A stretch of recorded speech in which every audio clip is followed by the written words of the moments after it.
Man, that's a lot of Australians.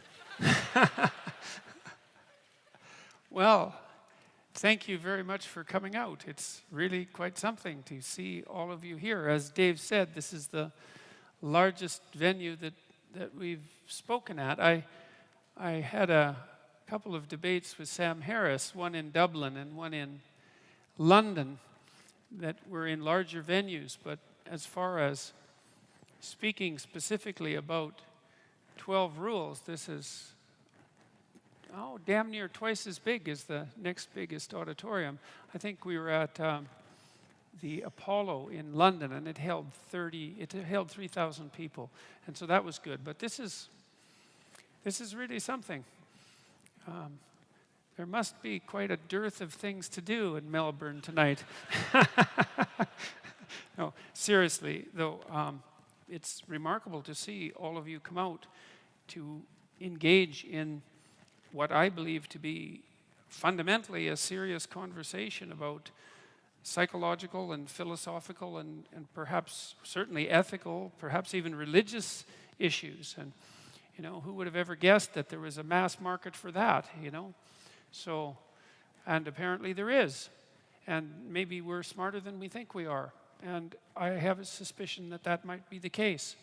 One of the things that I've noticed about the intellectual dark web types, you know, that's a name that Eric Weinstein, you might be familiar with him, came up with. And it wasn't like we all got together and built a little fort out in our backyard and, you know, called it the intellectual dark web.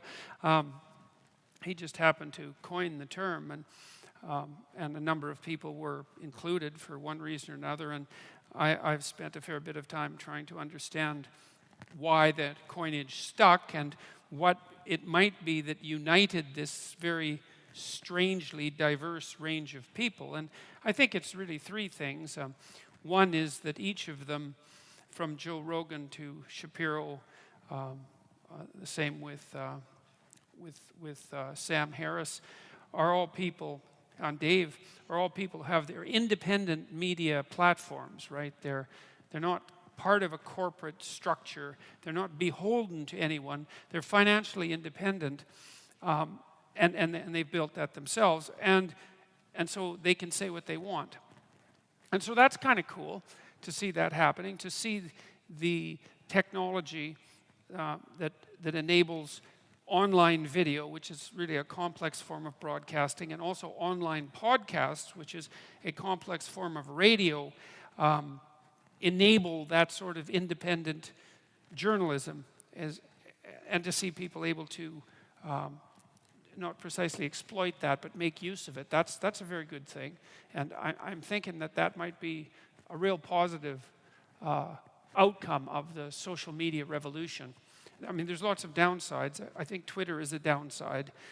It's a pretty rough platform, and the commentary on social media platforms can be pretty brutal. We really haven't figured out how to regulate it well yet so that it's civilized. Not so that it's censored, right? Because that's a mistake. Censored and civilized aren't the same thing. Properly regulated is civilized, and we don't know how to do that. But YouTube and podcasts have opened up a huge market for intellectual material in a manner that's never really happened before. And you're also seeing this happen with audiobooks. You know, the audiobook market has absolutely exploded in the last 5 years. About a third of books sold now are audiobooks. And so, and that seems to be because people, having become accustomed to podcasts, are downloading audiobooks and listening to them in their cars or when they're exercising or when they're doing housework, or, you know, and it's one of the advantages of this new media type is that you have it on demand and you can play it at your leisure, or when you're working, for that matter. And so, you know, I have all sorts of working class guys come up and talk to me after the show, long haul truck drivers and those sorts of people who have a lot of time. You know, obviously they're concentrating on what they're doing, but they have spare time to listen, and they're listening to, you know, 3-hour Joe Rogan podcasts on all sorts of abstract subjects, and my lectures as well. And it's really something to see that happening. And so that's one element of the intellectual dark web that's interesting and tied in with the new media revolution, because it really is a revolution to have video on demand like that, and to have it so easy to produce and to have it permanent and to have it distributed everywhere in the world and to have it subtitled in all sorts of different languages and to have it essentially free of charge and able to be produced in a day or two. I mean, it's, and then it's permanent like a book. It's really something new. And then the same with the audio version. And I do believe it may be the case that more people can, like a lot of people are intimidated by books for all sorts of reasons. I mean, highly literate reading is a relatively rare skill. Like it's not overwhelmingly rare, but it's relatively rare. But listening, man, people can listen, you know. And so all of a sudden this complicated information is available to people who can listen, and maybe that's 10 times as many people who are likely to read, or maybe it's 50 times as many people who are likely to read. So God only knows what the consequence of that is going to be. That could be a real education revolution, and hopefully we'll be smart enough to take advantage of that carefully over the next 10 years and find out if that is the case. And I'm optimistic about it because one of the things that really is cool about the internet is that, you know, if you want to learn something, you can pretty much type in your question, whatever it is, and somebody will have put up a YouTube video that tells you how to do it. And, you know, you might have to sort through 2 or 3 of them before you find someone who's done a very high-level job of the explanation, but they've done it, and often, you know, they run an ad maybe and monetize it a little bit, but mostly I would say it's an altruistic gesture, and so that's really something.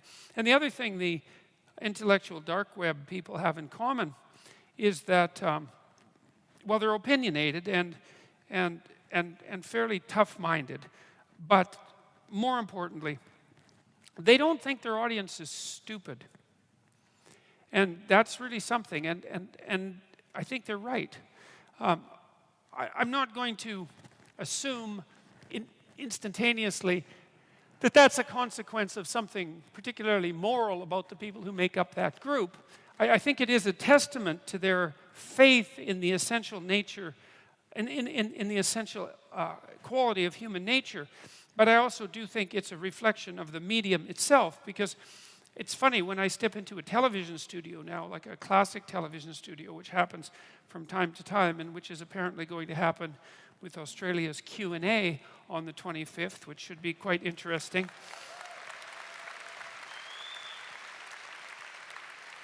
Yes, strangely enough, I'm actually looking forward to that because I've been feeling a lot better recently, and so it'd be actually nice to have a conversation with a journalist when I wasn't feeling half dead, and to see how that goes.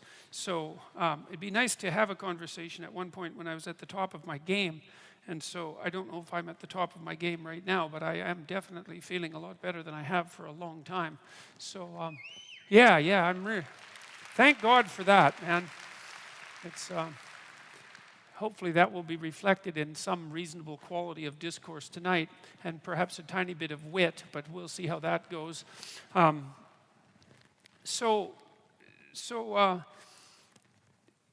When I step into an old school television studio, it feels like 1975 in some sense. You know, the person I'm talking to isn't really there. They're really a speaking device for the corporation. And they have to be, because the corporation, which is running high expense, low bandwidth television, where every minute or every second is extraordinarily expensive, they can't really take risks. They can't have free-flowing conversations on the off chance that something goes dreadfully wrong, and it might, right? And so everything is scripted, and then, you know, you have 30 seconds to make your point, and like there's just some things you can't say in 30 seconds, you know? You have to compress them down to the point where they're actually foolish. It's actually foolish to try to do it, but you know, what else do you have? Whereas with these long-form conversations, man, you can actually have a discussion about something. You can try to get to the bottom of it. And so that's pretty cool. And then it turns out that people will actually follow along. Like I was actually absolutely stunned by, I had 4 debates with Sam Harris earlier this year, 2 in Vancouver and 1 in Dublin and 1 in London. And Each of them lasted about 3 hours, and we were going to do a Q&A for each of them, but as it turned out, while we were talking, we got into the conversation, and then we asked the audience to vote by clapping whether we should continue the conversation or move to the Q&A, and it was an overwhelming majority of people wanted the conversation to continue. And so basically what happened was something approximating a 12 to 15 hour continuous conversation about the relationship between facts and values, or science and religion, you know, and that's a fairly solid philosophical discussion. And that isn't necessarily the case that Sam and I are the two people in the world who would be most qualified to undertake such a discussion, but you know, we did our best, and it was a pretty high-level conversation. I mean, for me, it was approximately the level, I think, that would characterize a pretty decent PhD dissertation defense, and that's fairly high-level intellectual conversation, and the audience was just with us the entire time, and so that's cool, man. You know, it could easily be that our relatively primitive initial mass communication technologies like television made us look a lot stupider even to ourselves than we actually were, because everything had to be compressed to a very short period of time. Everything had to be scripted, so it couldn't be spontaneous discussion. You couldn't assume that your audience knew anything because maybe it was the first time they watched the show. You couldn't assume that they remembered anything because you didn't know, like if it was a series, whether they had participated in the entire series. You had to aim at the lowest common denominator, and you couldn't assume much of an attention span. But it turns out that people have an incredible attention span. You know, like I was just rewatching Breaking Bad, and I don't know how many hours Breaking Bad is. It's like, what, there's 6 seasons, must be 60 hours, I think, something like that. And it's so really it's a continuous 60-hour movie. And that's a long movie, and it's really engrossing. And there's all sorts of other shows that are perhaps of equal complexity. And man, people have no problem with them at all, right? They just eat them up. So it turns out that, well, it turns out maybe we're not so stupid. And so that'd be nice if we weren't so stupid. And I'm kind of tired of everyone assuming that we are, just like I'm tired of everyone assuming that we're some sort of cancer on the planet, you know. I don't like that attitude about human beings. I think there's something deeply, deeply wrong about it. You know, this is something that's just kind of an interesting historical tidbit. Back in the late 1800s, there was a biologist named Thomas Huxley, and he was the famous novelist Aldous Huxley's, I think, great-grandfather, perhaps grandfather, and very intelligent man, and a very gifted family. And Huxley was a great defender of Darwin, by the way, too. And he was commissioned by the English government to do a study of oceanic resources. This was back in the 1890s. And because the English at that point were concerned to some degree that, you know, maybe it would be possible that we would overfish and cause trouble because of that. And Huxley did an exhaustive study, and he concluded that there's so much ocean and there's so much resource in the ocean that there wasn't a possibility that human beings with their rather puny technologies could ever do anything but put a small dent in the absolute overwhelming plenitude of the water that covers more than half the planet. And so that's only 130 years ago, thereabouts. That's not that long. You know, that's 2 relatively old men ago. It's not that long. And, you know, you have to put them back to back, sort of. And so that's yesterday in some sense. And it really wasn't at all until the 1960s that we had some sense that we had developed technologically to the point where some of what we could do mechanically might start to have planetary repercussions. Say with, you know, we saw that with air quality in cities, for example, and the denuding of the countryside, and then perhaps the overfishing in relationship to the oceans, which started to happen after World War II. But nobody had any sense, really, until 1960 that, well, maybe we had to take care of things a little bit better than we were, because there was more of us we were starting to become a force that was, to some degree, a match for nature. You know, and bloody well, thank God for that, you know, because nature was more than a match for us for a very long period of time, right? Our species has come up through epochs, eons of absolute brutal privation and difficulty and starvation and freezing temperatures and burning in the desert sun and lack of water and lack of hygienic facilities and like just hand-to-mouth suffering. And, you know, we've managed to organize ourselves to the point where that's still the lot of a substantial number of people on the planet, but that's decreasing very rapidly. You know, the UN now projects that by the year 2030, abject poverty, which is defined as living on less than $1.90 a day in today's US money, will be eradicated. There won't be anybody in the world that poor. And the cynics say, well, that's a pretty damn low barrier, let's say. But if you double it, you also see that's decreasing very rapidly. And if you triple it, you see that's decreasing very rapidly. And you got to draw the bloody line somewhere, you know, and abject poverty is abject poverty. And the fact that it's decreased by 50% in the last 12 years, from 2000 to the year 2012, we decreased the absolute level of abject poverty in the world by 50%. Right? It was the fastest economic, it was the most spectacular economic miracle in the history of humankind. And, you know, you hardly ever hear about it. Hardly anyone knows about it. It's like, it's a bloody miracle. There's more middle-class people in the world now than non-middle-class people. And there are way more obese people than there are starving people.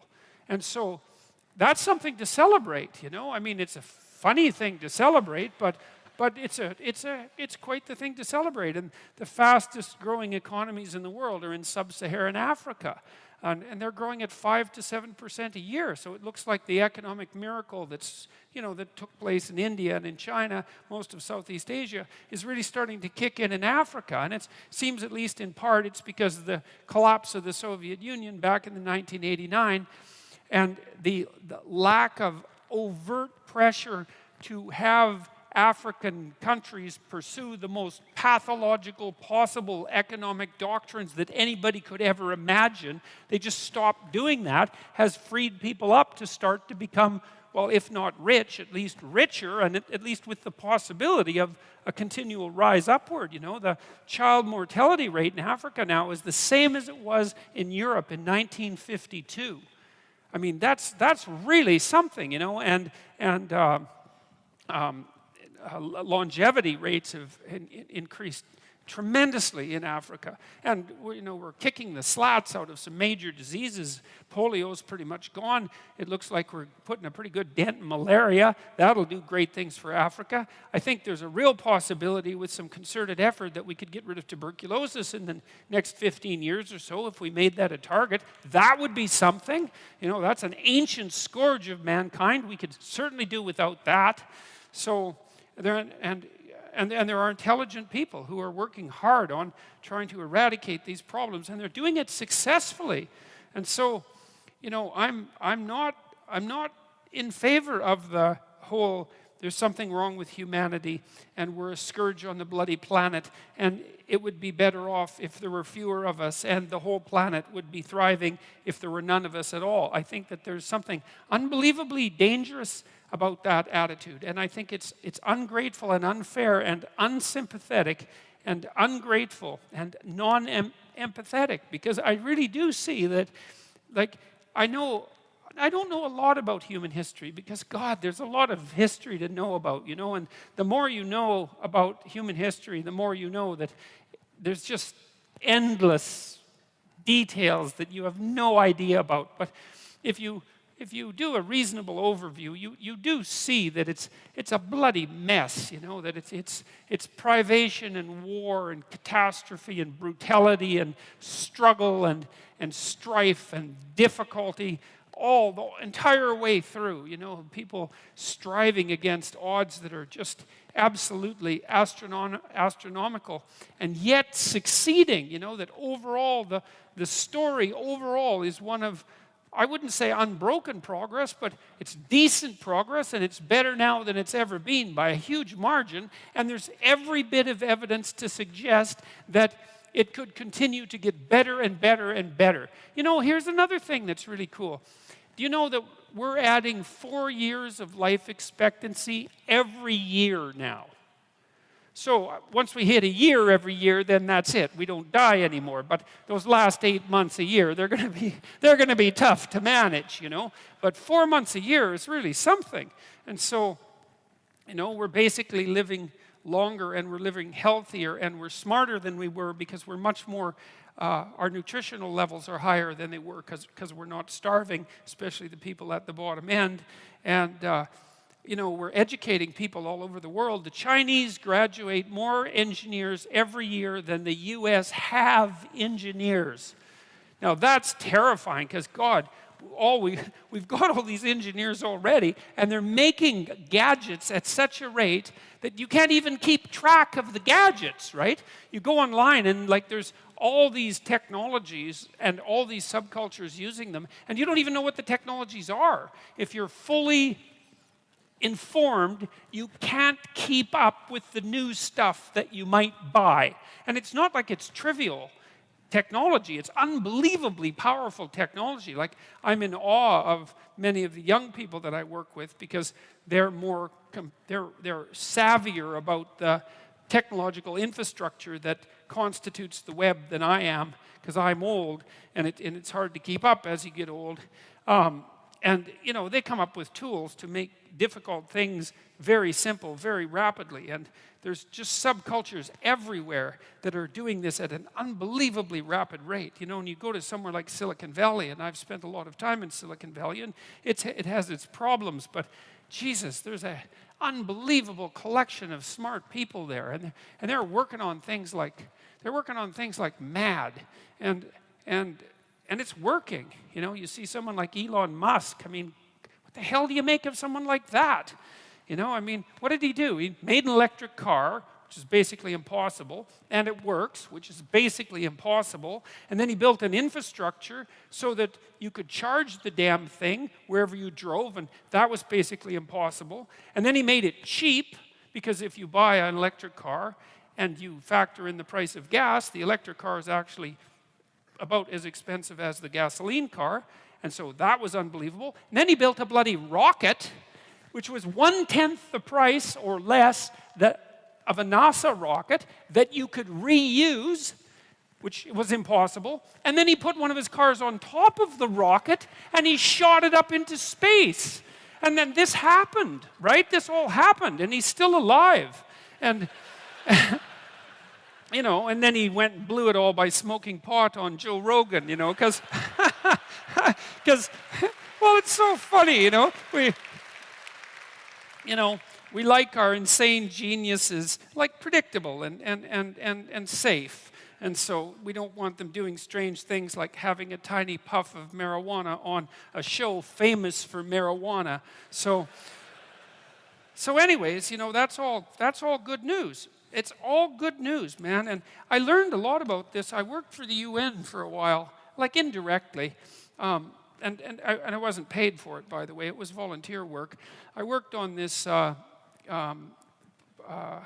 document, which was the report to the Secretary General on Sustainable Economic Development. It's quite funny because a lot of the right-wing conspiracy theorists are having a field day with that, man, that I'm some sort of, like, closet globalist shill because I work momentarily for the UN. It's like, well, what the hell are you supposed to do when you're asked to do something like that? You know, there was a document that was being prepared that was supposed to lay out some halfways intelligent vision of what things might be like if the international community cooperated for the next 30 years. It wasn't like there weren't brutal guidelines that were going to be enforced by jackbooted Nazis. It was just a proposal paper. And so we had a chance to to work on it. There was only one Canadian team, and I got placed on that, and that was kind of cool. And so it gave me an opportunity to spend 2 years reading about economics and about ecology at the same time.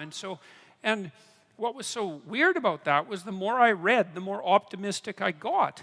And I thought, well, that isn't what I expected. Like, I thought we were going to hell in a handbasket at quite the rapid rate. And, you know, I mean, there's no doubt that we're doing some stupid things, and I would say the stupidest thing we're probably doing is overfishing the oceans, because there's just no use.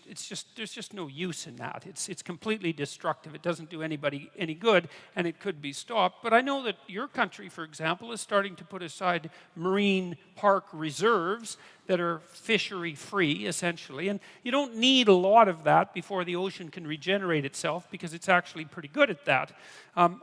One of the things that's kind of funny, you know, remember when there was that big oil spill in the Gulf of Mexico?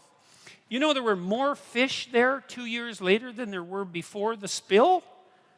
You know why? Because people stopped fishing.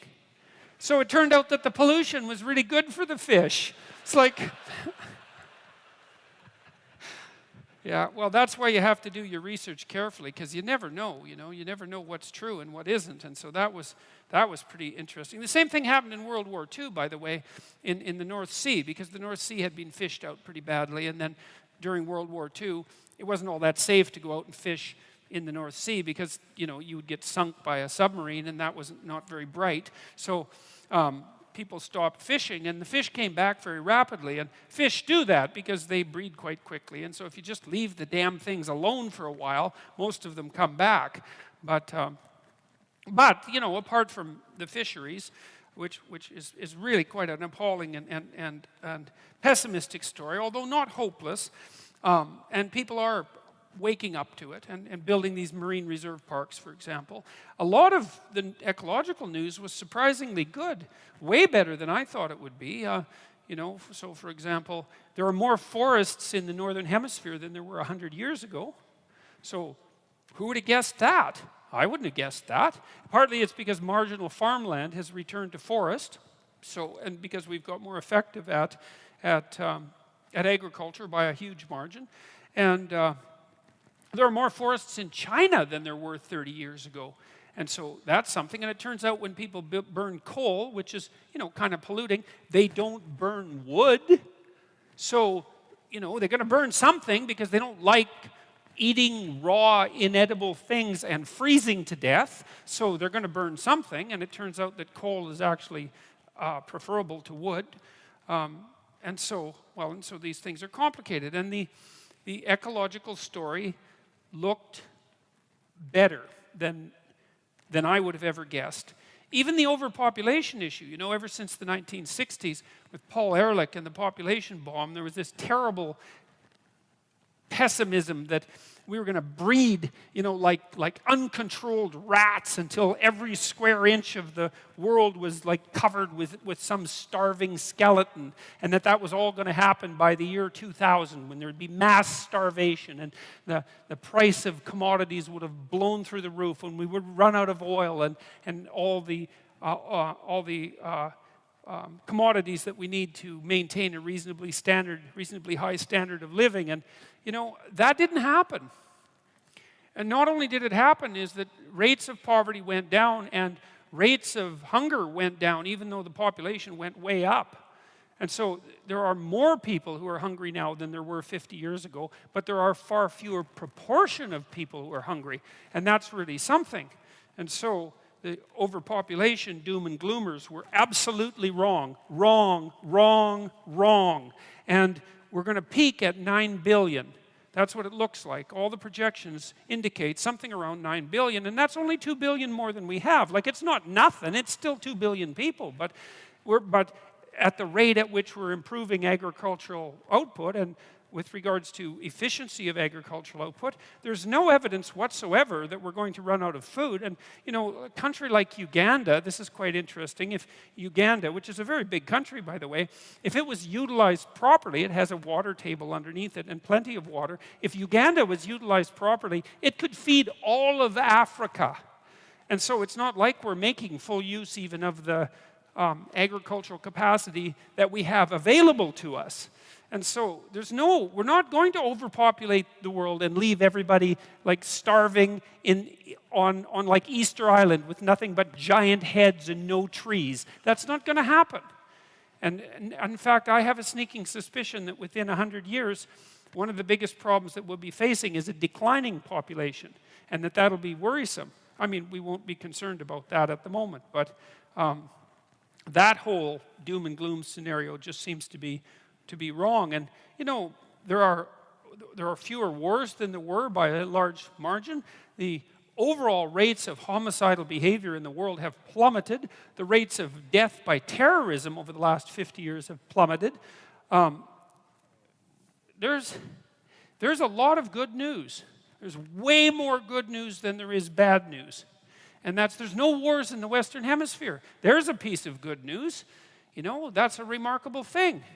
So, and it's been 70 years since World War II, and we've had thermonuclear weapons since then, and of course everyone's terrified of those bloody things, and no wonder, and maybe that's for the best, because maybe we needed something to really terrify us, you know. It's certainly possible, but even though there's always the possibility of a mistake, and there's still the possibility of a nuclear outbreak, we haven't used them, and we haven't had a third world war, and almost all of us here have lived in what you got to think, man, comparative peace and prosperity if you compare it to any other time and place anywhere else in the world at any point in history, which is not perfect because, you know, you're still getting old and you're still going to die, and we haven't defeated all the diseases that beset us, but God, it could be a lot worse, and we seem to be making it a lot better. And so look, this is what happened to me, you know. When I wrote my first book, which was Maps of Meaning, I was looking at something that was really dark. It was really dark. I was interested in totalitarianism, and I'm still interested in totalitarianism. I don't care if it's whether it's on the left or the right. It doesn't matter to me. It's this totalizing view that's predicated on the assumption that you can take a set of a few simple axioms about the way the world is and always was, and then you can decide how society would be structured, and then you can force people into acting that way, and the utopia will come. I'm not fond of that sort of thinking. I don't think there's any evidence that it's viable, partly because the world's too complicated to manage that, and you just can't get your axioms right. And besides, things shift around on you, and even if you're right today, something's going to turn on you tomorrow, and you're going to have to update your model a bit. And if you don't, well, then all hell's going to break loose. So, but then, you know, I was interested in totalitarianism, partly because for psychological reasons, I was interested in why people were so committed to belief systems that they were willing to put everything to the torch, essentially. So mostly I was concerned about the ideological struggle between the Western world and the communist world, particularly the Soviets, but not only the Soviets. And I was curious in a sort of postmodern way because, you know, you might say, well, you know, the Marxists, they have their viewpoint, and, you know, inequality of income distribution is a problem, and maybe things should be fairer, and maybe the fact that there are relatively poor people in the West and relatively rich people in the West is a consequence of oppression, and maybe something could be done about that. And the Western way of looking at the world is just an arbitrary set of rules, and the communist way of looking at the world is another arbitrary set of rules. Maybe you could even say that about the fascist way of looking at the world, although somehow people are much less likely to agree to that, which is quite interesting because it means that by and large, we have come to a collective decision that there are some forms of arbitrary games, let's say, set up on axiomatic structure that are wrong. You know, and it's a very rare person who thinks that what the Nazis did was justifiable, was right in any fundamental sense. And that's interesting, you know, because it means that collectively we have come to a decision that there is a difference between good and evil, if you assume that what the Nazis did was evil, which I think is a fairly reasonable assumption. I don't know what you would do with the word evil if what happened in places like Auschwitz didn't deserve that epithet. You'd need some other word that was just as dark to describe what happened. So you might as well just use evil because everybody knows what it means. So we have come to a conclusion that there are things that we shouldn't get up to. And that also implies that we've come to some conclusion about what constitutes good, some general sense that whatever the opposite of what, let's say, the Nazis did, and I would say also the collectivist communists, whatever the opposite of that is, whatever that might be, that's good, and that we should be pursuing that. And so that's a good thing, because it kind of pulls us out of the moral relativistic problem. Not exactly, because it's not defined perfectly or anything, to say, well, you shouldn't be a Nazi. It's like, well, it's kind of vague, okay, no armbands, no goose-stepping, but then what? Well, it's a complicated question to figure out how to conduct yourself so that you would be unlikely to participate in the horrors of a totalitarian ideological system if the advantages of doing so were offered to you in a realistic way. That's really the moral issue. Because, if you read about Nazi Germany and you read about communist Soviet Union and China, you understand that those systems were very attractive to people, and there were reasons for that attractiveness, and that had you been there, there's a high probability that you would have been attracted by those ideas. And you can see that now, because there's a big resurgence, for example, both on the left, on the right, but I would say primarily on the left, especially in the academic world, there's a big resurgence in the same kind of ideas that inspired generations of Soviet utopians, say back in the early 1900s, when they had not so much evidence that what they were doing was absolutely bloody, pointless, and murderous, and so that does separate the modern people who suggest that such things from those who believed it 100 years ago. But nonetheless, the point is that those ideas are so attractive that they still resonate with people. And you have to take that seriously, because it means they probably resonate with you. And some of it is, I deal with this to some degree in chapter 1. Stand up straight with your shoulders back. Because it really is a discussion of hierarchies. And I actually try to make a case. I like to make a case for hierarchy. The radical leftist types, the postmodernists in particular, and I put this mostly at the feet of people like Foucault. He'd be villain number one, although he was influenced heavily by Marx and his own special sense of resentment, intellectual resentment and arrogance, so which made him into a sort of perverted and malevolent and underhanded Marx, which is really something to be, because just the ordinary Marx wasn't so great. And Foucault makes this fundamental case that there's no real truth, and that what passes as truth is the dominant opinion of the dominant group. And by dominant, he means those that hold the power. And so that's a hell of a pessimistic view of the world. And it's wrong.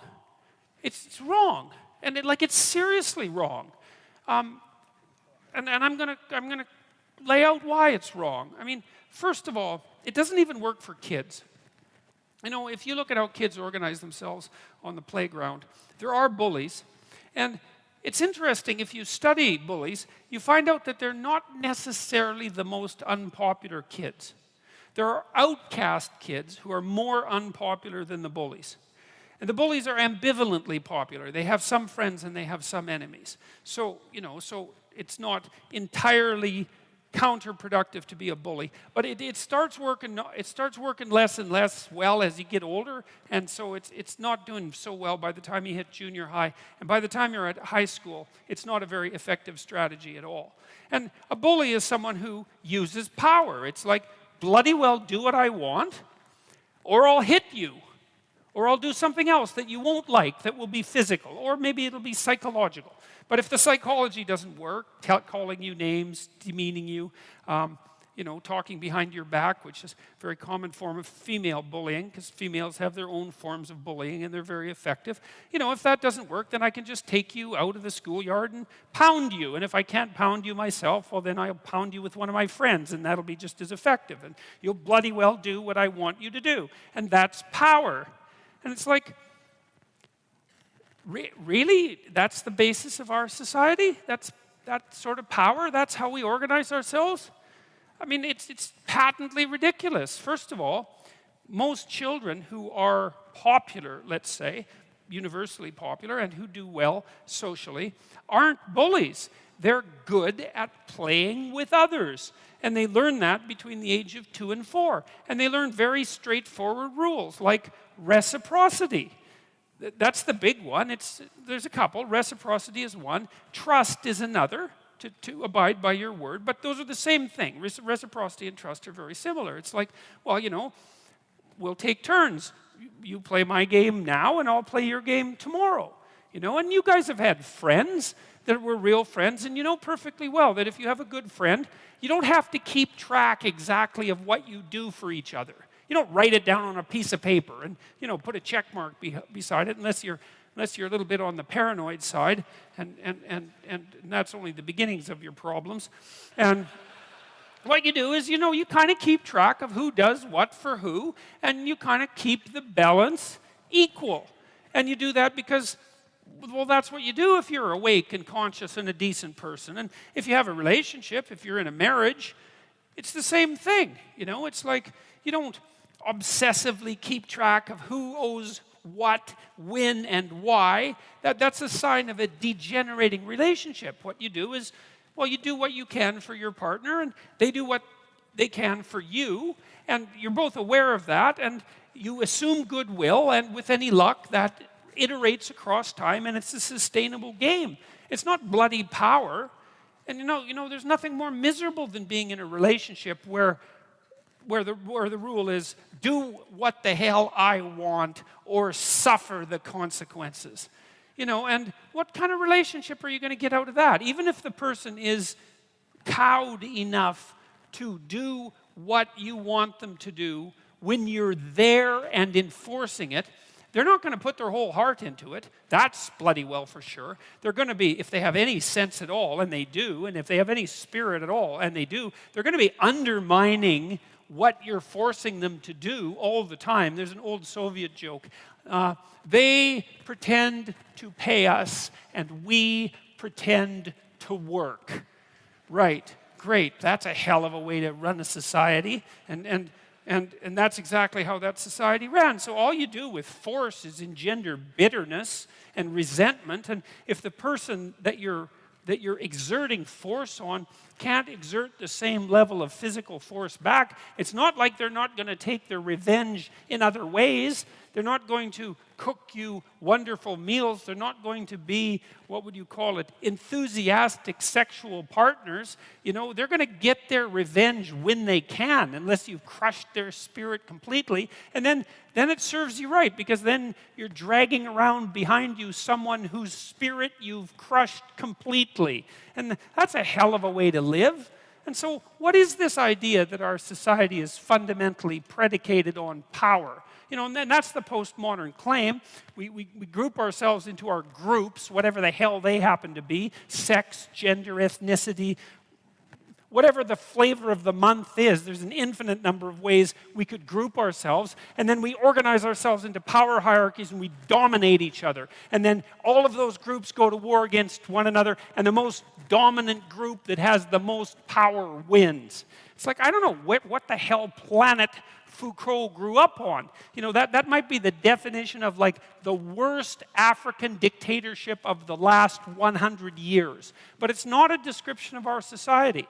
And it's not a description of the way that people organize themselves into hierarchies, which was the point I was trying to make in Rule 1 when I talked about hierarchies. Now, it's very important where you are in your hierarchical position with regards to other people in relationship to your mental health. And this is a really important thing to understand, because you have an ancient counter in your brain, and that was the point of the biological comparisons, and lobsters being one set of comparisons, but not only lobsters. We know perfectly well, animal behaviorists, people who know their neuropsychopharmacology, know perfectly well that the serotonergic system operates quite similarly across most animals with complex nervous systems, and one of the things that it does is track relative status position. And in birds, wrens, which is another example I used, a lot of it is power. You know, a wren's a little bird. It's quite a cute bird. It sings very nicely, and you think it's harmless, but it's not. It's a vicious little character. And I used to sit in my backyard and record wren songs on my tape recorder, and the wren that lived in our backyard would dive bomb it, 4 inches away, and it was very brave of him. And he had a little nest that was up in a tree, and there were some nests that we had built, birdhouses, in the neighborhoods nearby, in the yards nearby. And he would go, like half his day spent stuffing those other birdhouses with sticks, so full that no bird could get in them. It was like, this is my damn yard, which is what he was saying when he was singing so beautifully. And you better look the hell out, because if you build, I'm going to stuff your damn house with sticks, and if I see you sitting on a branch, I'm going to dive bomb you and knock you off. And that's power, and that's what wrens do, despite the fact that they're cute. And chickens do the same thing. There are pecking orders among chickens, and virtually every animal. Wolf packs organize themselves into hierarchies, and chimpanzees organize themselves into hierarchies, and there are rat hierarchies, and hierarchical organization is the rule among animals that live somewhat socially, and even those who don't, that occupy the same geographical territory. There has to be some way of organizing access to relatively scarce resources that doesn't result in chronic combat. Because chronic combat, well, look, you're wren A and you're wren B, and you decide to have it out, so you peck yourselves half to death, and you're wren C, and so you got a little bit more patience. You just wait until those two wrens beat each other to death, and then you move in. It's like it's a stupid solution. It doesn't even work for wrens, let alone people.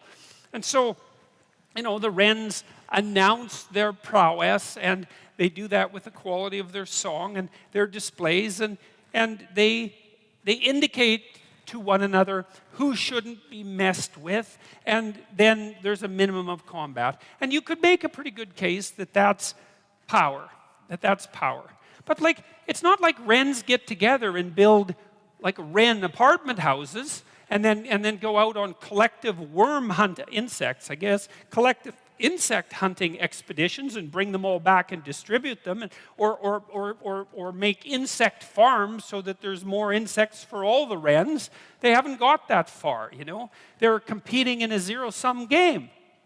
And that isn't what human beings do.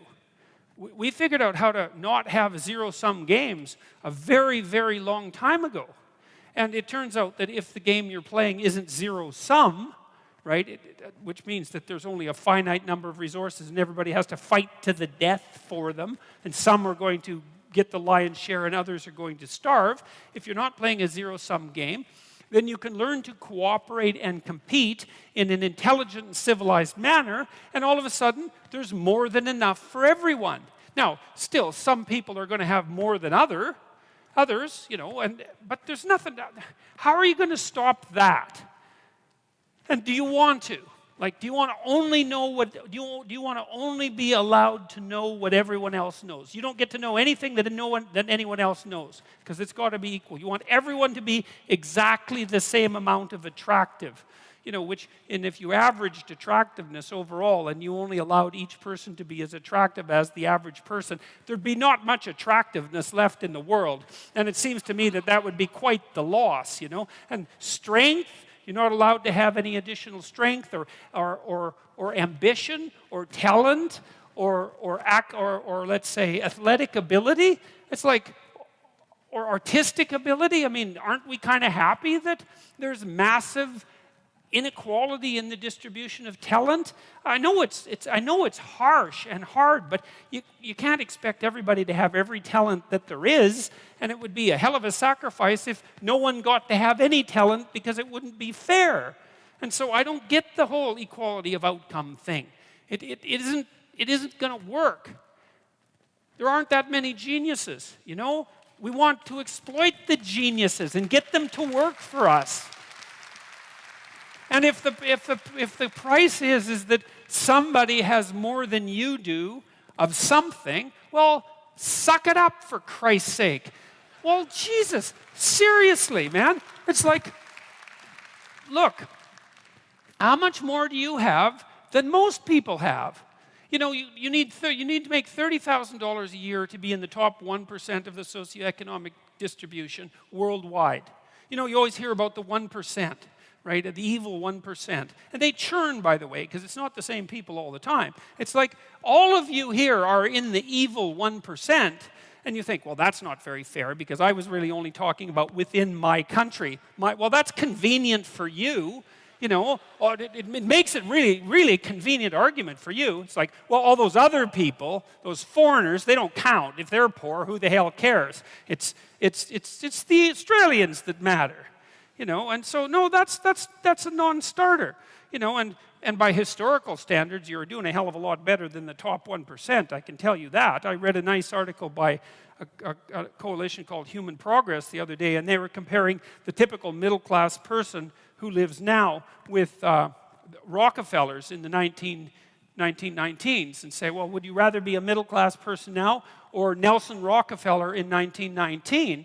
And the answer seemed pretty damn clear that, well, you know, if you were Nelson Rockefeller, then you would have been richer than anyone else. And there's something to be said for that status, right? Because people do like to have more than others.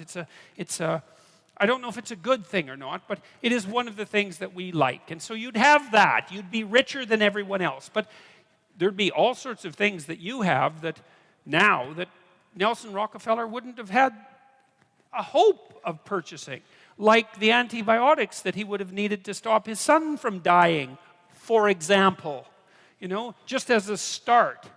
And so I think this complaint about inequality, look, no one likes inequality exactly. You walk down the street, this is why I always get a kick out of people who protest, I'm against poverty. It's like, really? You're against poverty, and you think that's a unique enough attribute so that it was worth your time to make a sign that said that you were against poverty and show other people. It's like, I've never met anyone that was for poverty. You know, you walk down the street with someone who's pretty well off, you know, and they've got 1920s spats on and a bowler, and they're feeling pretty damn rich, and a Stockster certificate sticking out of their back pocket, and, you know, there's a homeless person there, and they give them a good kick, and they say, the more poverty, the better. It's like, no. You know, when people walk down the street and you see homeless people, and they're often, homelessness is a complex problem. Like you think, well, homeless people are poor. It's like, yeah, man. That's like one problem they have out of 50. And like I've worked with poor people, you know, in my clinical practice, and poor in multiple dimensions. And many of them, you gave them money, they were just done. Especially if they were like alcoholics and cocaine addicts. As long as they were broke, they had some hope of living through the next month. But as soon as their unemployment check showed up, man, they were face down in the ditch 3 days later, right? Nothing but cocaine and alcohol with all their idiot friends for 3 days. And then they'd show up back in my practice saying, you know, God, I relapsed again. I said, well, what happened? Well, my money came in. It's like, yeah, money's really going to do you a hell of a lot of good. It'll just kill you faster than poverty. Now, not that there's anything good about poverty, but it's not like these are simple problems. You know, you walk down the street and you see someone who's been an alcoholic for 20 years and maybe they're addicted to methamphetamines as well, or maybe they're schizophrenic. It's like, it isn't unequal distribution of monetary resources that is the primary cause for that problem, and it isn't going to be some sort of straightforward redistribution that's going to fix it, because it's way more complicated than that. And so, and then the whole power thing too. It's like, look, I get it. I get the left wing issue, and I really do. And I think I get it better than the damn left-wingers get it. Because, you know, most of the radical types, they follow Marx, and they say, well, one of Marx's dictums was that capital tended to accumulate in the hands of fewer and fewer people. And that's right, that's true. Wealth and capital, income for that matter, but not only that. Whatever it is that you might like to have accumulates in the hands of smaller and smaller numbers of people. It's a principle that was discovered by an economist named Pareto, Vilfredo Pareto. And he pointed out something that had been pointed out in the Gospels, by the way, thousands of years earlier, which was, to those who have everything, more will be given, and from those who have nothing, everything will be taken away. The rule being, once you start to succeed at something, the probability that you will continue to succeed ever more rapidly increases. So there's an exponential function with regards to success. But there's also an exponential function with regards to failure. So failure and success aren't like this. They're like this. Fail, fail, die. Succeed, succeed, succeed ridiculously. Like it's this weird curve. And it's funny because it doesn't just characterize economics. It's a really it looks like a really fundamental economic law. I was actually quite shocked when I first learned about this, which was only about 15 years ago, because I thought most things were normally distributed. It turns out that that's not true. What people produce creatively isn't normally distributed. A small proportion of people produce most of what's of value. It doesn't matter what it is. And you know this, it's like, how many books does Stephen King sell? It's like half the books, right? And then there's the next guy after Stephen King, and no one even knows who he is, and he sells like 1/10 as many books as Stephen King, and then there's author number 50, and out of the thousands and thousands of offers, and he's barely scraping by, and then there's the bottom 99.9%, and they can't make a living writing. And that's how it is, and it's the same with musicians. And it's the same with athletes. You know, if you look at number of goals scored, for example, in hockey, I'm a Canadian, so I'll use that, there's a small percentage of absolutely phenomenal hockey players, even in something as amazing as the National Hockey League or any professional sports league. You know, you have to be one hell of an athlete to make it in a professional sports league, and still you get this tiny group of superstars who are way better at it than anyone else. You know, and so there's this weird rule that as you get more, getting even more gets easier. And who knows why it is exactly? Partly it's practice, and it characterizes all sorts of situations. Like, it characterizes the size of planets. A small number of planets have almost all the mass. It characterizes stars the same way. It characterizes biomass in the Amazon jungle. It characterizes city size. A small percentage of cities have almost all the people. It's like, what's that? And then you go back 10,000 years, you look at a Paleolithic gravesite, and you see what people are buried with. And like there's one guy, there's two guys there, he's just covered with gold, right? The gravesite is insanely rich, and everyone else has like a bone, and it's theirs, and that's it, you know? And so you analyze Paleolithic gravesites, you see exactly the same Pareto distribution. A small number of people are buried with all the wealth, and almost everyone else has none. And so it's this unbelievably deep proclivity of resources to distribute themselves unequally. And you know this too, because you play games like Monopoly, right? You've all played Monopoly. What happens when you play Monopoly? You all start out equal, right? Exactly 100% equal, and you all have an equal chance of winning because it's basically a game of chance. Not entirely, because you can play stupidly, but you know, but you can only play so intelligently because you're at the mercy of the dice. And what happens inevitably is that some evil capitalist ends up with all the money and all the hotels and all the houses and just like takes you out. And yet you play and you don't think, oh my God, you know, there's something fundamentally unfair about that. Or maybe you play non-competitive Monopoly, where after every round you redistribute the money so everyone...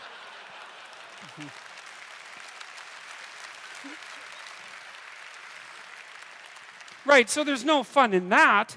And so the problem with Karl Marx, as far as I'm concerned, is that he was nowhere pessimistic enough. It's like, no, you can't blame inequality on capitalism. In fact, capitalism is pretty good at ameliorating inequality.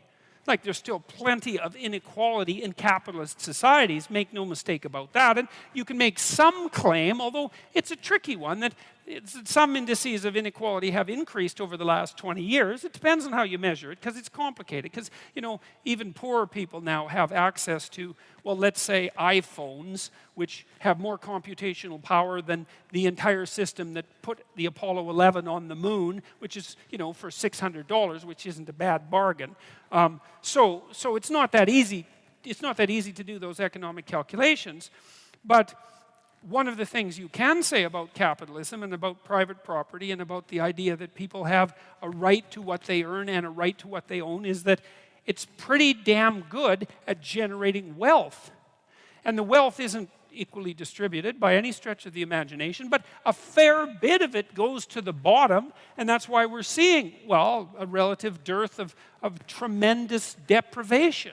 And you might say, well, we want to squeeze out that last bit of inequality, and it's like, well, maybe we do, and maybe we don't. It's not so obvious.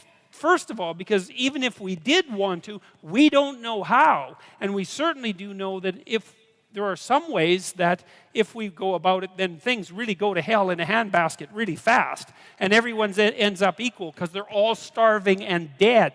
You end up in a situation like Venezuela. Not that they're all starving and dead, but the average Venezuelan lost 17 pounds in the last year. And that wasn't from voluntary diet, right? And that's a very rich country. And so we do know that there are ways of ameliorating inequality that just don't work. And so it's a dangerous thing to mess with because we don't understand it. Now, you know, that doesn't mean we shouldn't try to understand it, and that also doesn't mean that the left doesn't have a point, you know. If your society becomes too unequal and too many people stack up at the bottom and they don't have an opportunity to move forward, that seems like it's bad for everyone.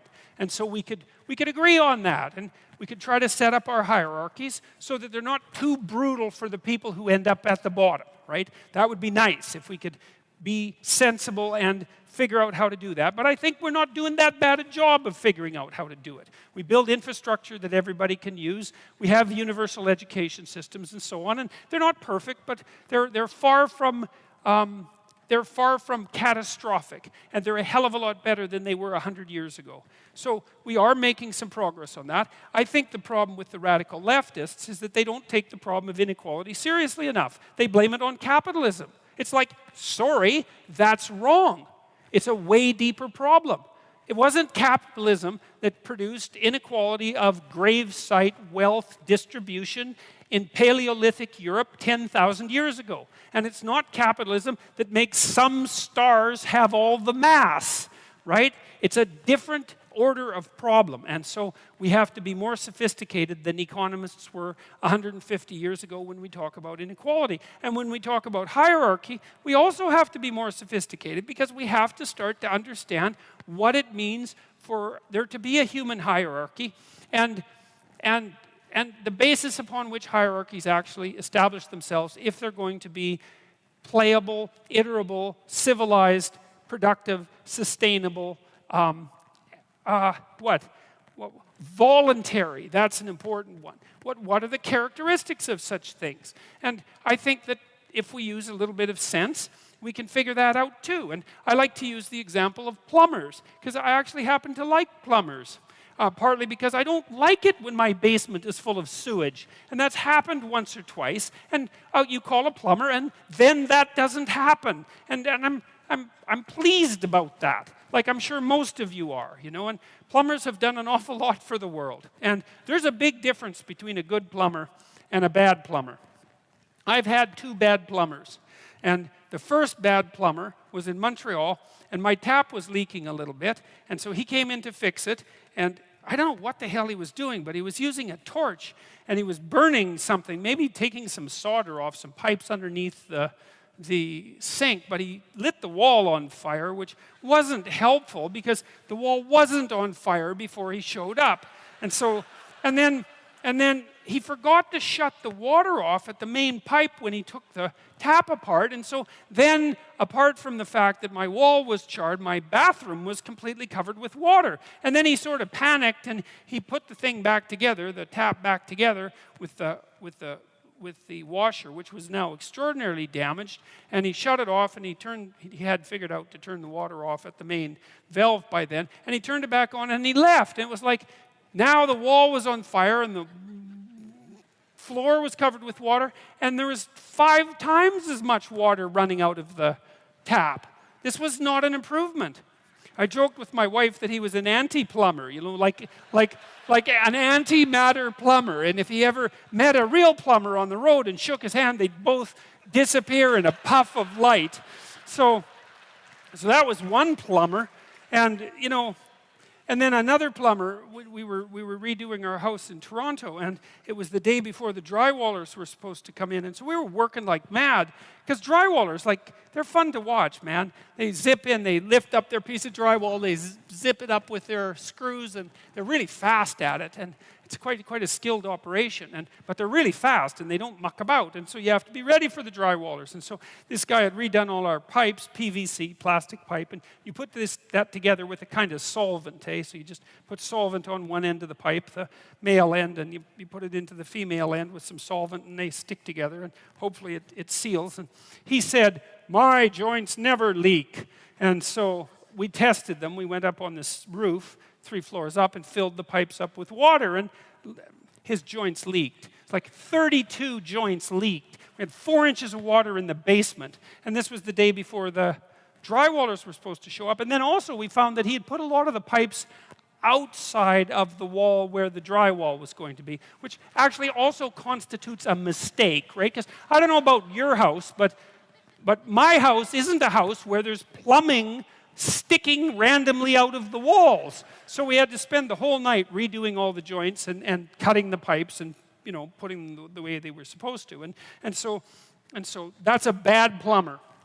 And so we're going to make the case that there are bad plumbers, and they don't know what they're doing, and so they don't have any skill, or maybe they're worse than not skilled. They make things worse, because that's worse than just not skilled. And then you could say, well, maybe they lie to you when they deal with you, and maybe they overcharge you, and maybe they don't treat their employees very well, and maybe they're not good to live with at home either. Who the hell knows? But they're not good plumbers. And so we're going to say that just in the plumbing domain, which is an important domain, skill matters, right? That seems reasonable. And then we might say the same thing about, well, what? Probably matters in law. Like, if you ever need a lawyer, I would recommend that you get a good one. Because if you get a bad one, it's going to cost you a lot more than if you get a good one, like everything. And, there are good teachers and not so good teachers, and there are good massage therapists, and there are good nurses, and there are horrible nurses, and there are great surgeons, and then there are surgeons that will definitely kill you, And you want to go to one that won't kill you. And you'd assume difference in skill. And whatever your occupation is, bloody well, maybe you're a short-order cook at a diner, and some short-order cooks can whip up a pretty damn decent breakfast in 3 or 4 minutes, and you're pretty bloody happy to sit there and eat it, and other short-order cooks can produce some god-awful mess of burnt eggs and wretched toast and rancid bacon and orange juice that's had a crayon dipped in it for the color, and with a really ornery waitress and coffee that's been cooking since 1953. And that's a big difference in short order cooks. There's qualitative difference in skill. Okay, and so one of the things we might point out is that part of the reason that we have hierarchies in the West is because people actually differ in skill, not power. Skill. Some people are better at whatever it is they're supposed to be doing than other people, and we think that what they're supposed to be doing is important so that it matters that they're better at it. And what are we going to do? We're going to deny that skill plays a role? All the evidence suggests that it does. If you look at what predicts long-term success from a psychological perspective in a given occupation, conscientiousness is the best personality predictor. And conscientious people are dutiful and hardworking, and they have integrity, and they do what they say they're going to do.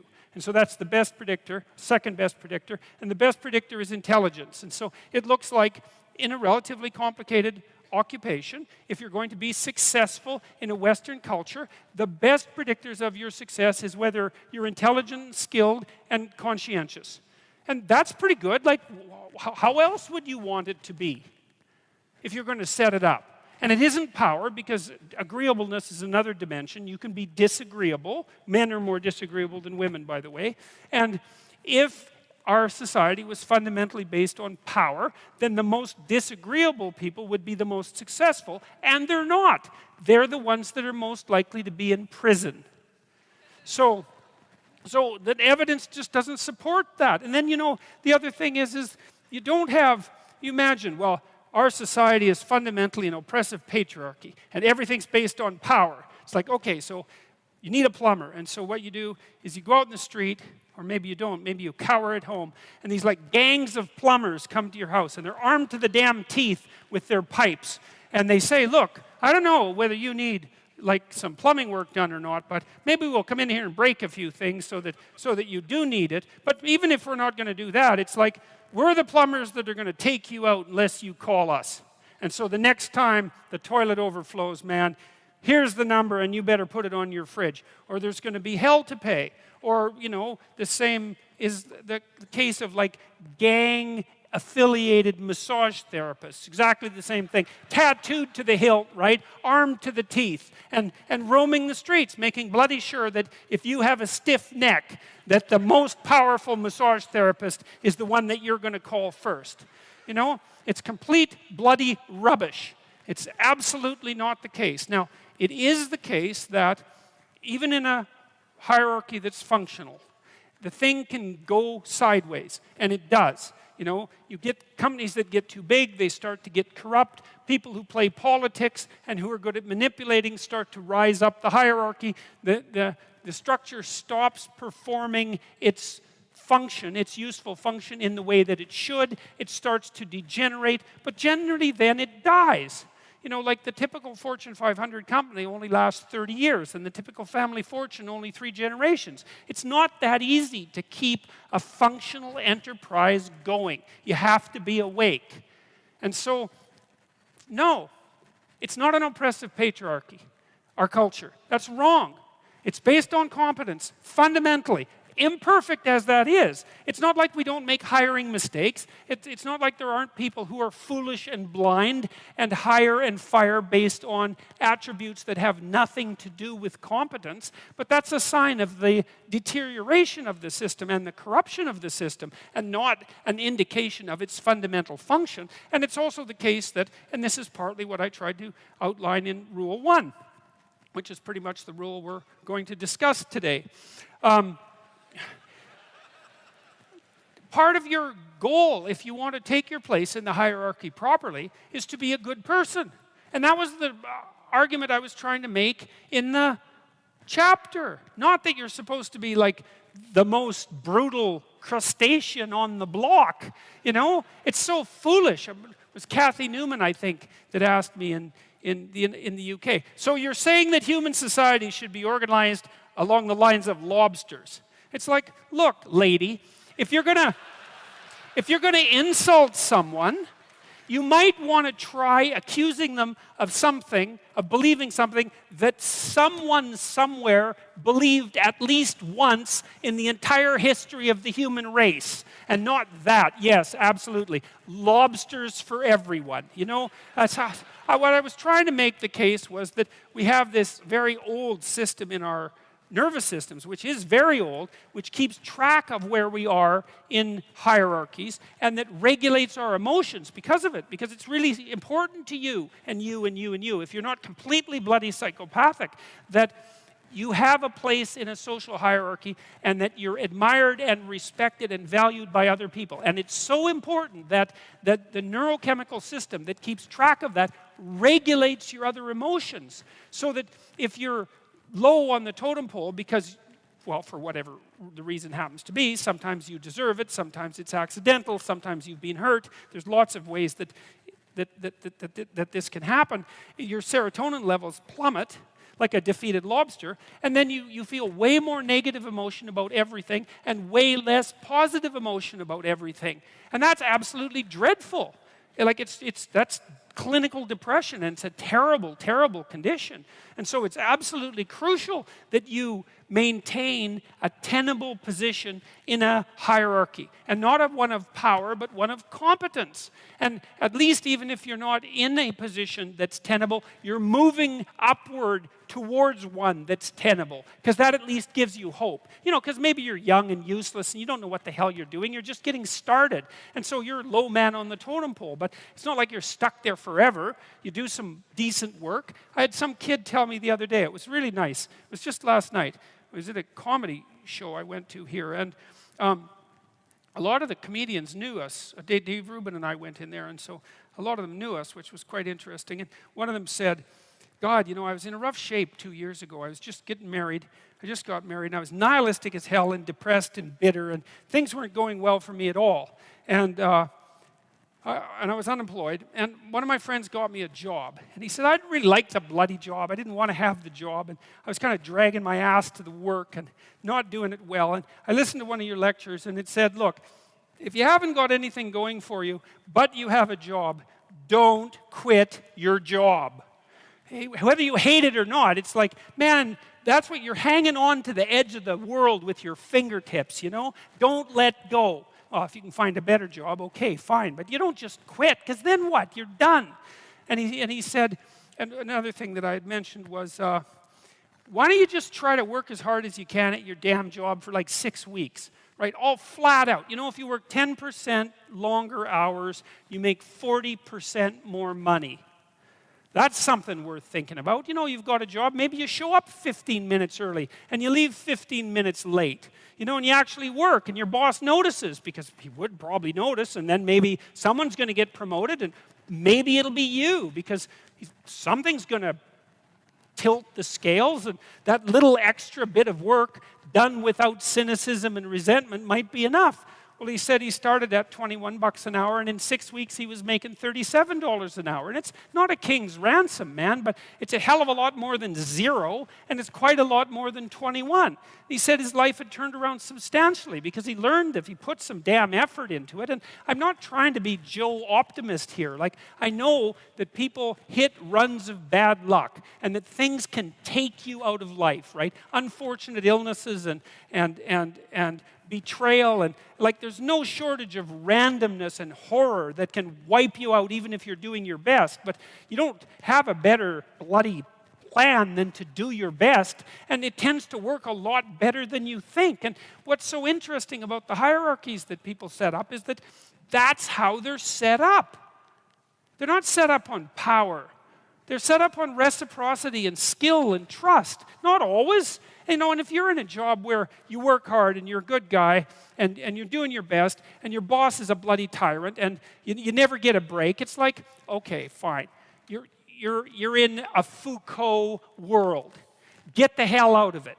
You know, you get your resume set up, write your CV, fill in the educational gaps that you have, send out your 25 resumes a day, and prepare to make a lateral move, because you're in a bad place. But almost everywhere, and this has certainly been the case virtually everywhere I've worked, and I've had like 50 jobs, you know, if you go above and beyond the call of duty in an awake and intelligent way, interpersonally, socially, with regards to the diligence of your work, with regards to the truth of your attitude and your courage and all of that, that will work. And, you know, if you try it for a year and it doesn't work, then go somewhere else, because you can, right? You're free. I mean, it's not easy. You can't just walk out the door and instantly find another job, but you're not enslaved. You could make a move. You could even decide that you're going to make a move and double your salary. You know, it's not a bad goal, and it's certainly a possibility. It's like, it isn't hierarchy. It's ethics that determines success in a functional society. It's ethics that determines success, not power. The rest of it's a bloody lie. And that doesn't mean that all our systems are perfectly ethical. You know, you got to be awake. If you're in a system, there's going to be some corruption in it. Part of what you're supposed to do is keep your damn eyes open for the corruption and your mouth speaking truth, so when the corruption starts to take root, you object to it so the whole damn system doesn't turn into a pathological power play. And that's part of your ethical responsibility as a conscious being, an ethical being, a religious being for that matter, and a citizen. You know, And you're charged with that. That's why you vote. That's why you're the cornerstone of your state, man. You're the what would you call? You're the wellspring of the ethical actions that replenish the dying world. That's what you are. And if you act, that's what you are. And if you act that out properly, then things work. And that's why that's always been described as ethical behavior. It's not because you're supposed to be good, and being good isn't that easy anyways. And it certainly doesn't mean being nice and harmless. It's not an easy thing to be good. You have to be tough as a damn boot to be good, because you have to stand your ground when you need to stand your ground, and you have to be able to say no when it's time to say no, and you have to mean it. And so then you have to think and plan strategically so that when you're going to say no, you can mean it and it will stick. And that takes a certain amount of integrated malevolence, I would say. And once it's integrated, it's not malevolence, it's strength. It's strength of character. It's the ability to stand your ground. And you have to cultivate that. And you cultivate that at least in part by telling the truth. And so you take your place in the world as a decent person and as a decent citizen, and you play the hierarchical game properly. And that is to stand up straight with your shoulders back. It's like the world's an onslaught. You've got the tyranny of culture to deal with. You've got the catastrophe of nature. You've got your own damn malevolence and ignorance, right? All coming at you, plus the incredible, complicated, indeterminate potential of the future. That's all coming at you, and it's all your responsibility. And you can cringe away from it and be afraid of it and be victimized by it and be bitter and cynical about it. And no wonder, because it can be painful. Or you can turn around and you can say, man, bring it on, because there's more to me than there is to the catastrophe. And this is what I discovered from looking at what I looked at. I looked at the darkest things I could look at, really, for 30 years. I was really a lot of fun to be around, I can tell you. I looked at the darkest things that I could think of, right? Not only what happened in Auschwitz and what happened in the Gulag, but personal issues. It's like I wasn't so much interested in the totalitarians as a group. I was interested in the people who undertook the terrible acts that the totalitarians required. The people who, I was just rereading Ordinary Men, and it was a story about a police battalion in Poland that trained ordinary policemen to take naked pregnant women out into the fields and shoot them in the back of the head. It takes a lot of training, by the way, before you can bring yourself to do that. And you aren't the same person by the end of it. It's pretty goddamn horrific. And I was trying to figure out, what would it be like to be that person? Because we are that person. And then what would it be like to not be that person, right? To refuse to do that, to not participate in that. And what I discovered by making that totalitarian proclivity personal was that there's more to us than there is to the horror. As nature is, bent on our destruction, bad as culture is, tyrannical and bloody, back as far as you can look, as malevolent as you are in the darkest part of your heart, and that's plenty malevolent. The possibility that's within you that can well up, the courage and the truth and the ability and the skill and the willingness to set things right, if you are willing to set them right, is more powerful than all of that. And so it's so interesting. It was proof for me of an old saying I read from Carl Jung. It's an alchemical motif, in stir qualinus inventur, which is what you most want to be found will be found where you least want to look, essentially. And it's so interesting because it means that if you're willing to turn around and to stand up straight and face the darkness like fully, what you discover at the darkest part is the brightest light. And that's something that's so much worth discovering, because there's going to be terrible darkness in your life. And it's going to make you cynical and bitter. And it could easily be that you're just not looking at it enough. Because if you looked at it enough, and you didn't shy away, and you brought everything you had to bear on it, you'd find that there was more to you than there was to the horror. I watched my father-in-law. I'll end with this. And you don't know, because you're not bringing your A game to the table. with all that cynicism and bitterness and resentment and willful blindness and avoidance. Maybe you're playing at 60%. It's not good enough because there's too much of what's bad for 60% to be good enough. It's like you need 90% or 95% or 100%. When about 15, 20 years ago, my mother-in-law developed frontal temporal dementia, which I wouldn't recommend. You know, it's one of those degenerative neurological diseases like Alzheimer's, and those bloody things are like they're in the top echelon of awful. You know, you watch a person deteriorate before your eyes. It's a lengthy, lengthy death. And it was slow. And her husband, he lived in this little town that I grew up in, about 3,000 people. And he was quite a character, man. Everybody knew him. I bought him a Foghorn Leghorn t-shirt once, because that's kind of what he was like. He was loud and sort of bombastic, but he stood up straight, I can tell you. And he played the fool a little bit, mostly for the amusement of people, but he was no damn fool. And I always admired him and liked him. And the feeling was mutual, thank God, since I married his daughter. And, you know, he drank a lot with his crazy friends up in northern Alberta, and he wasn't at home a lot because he was working a lot. And you know, he was kind of a party animal about town, but a good businessman and a good man. And then his wife got sick, and they moved to another town. And, you know, he took care of her for like 15 years. It was unbelievable as she deteriorated, you know, and she got more desperate to have him around, and her love for him never went away. Even as she lost herself almost completely, she would always light up when he came into the room, you know. And he took care of her right till within weeks of her death. He had to finally put her in an old folks' home because he was no longer strong enough to lift her up from the chair. And we interacted with him a lot, you know, because we were trying to help him figure out how to cope. And we had signs put up in the house, electronic signs that would tell her when he was leaving so that she would know where he went. And we had recordings in the bathroom so that she knew what to do when she went into the bathroom. And we tried to do everything we could to not make this absolutely bloody, atrocious experience complete hell. And he participated the whole way. You know, and it was really something to see. It was really... it left me with a tremendous sense of admiration for him, but not just for him, but for people who can do that.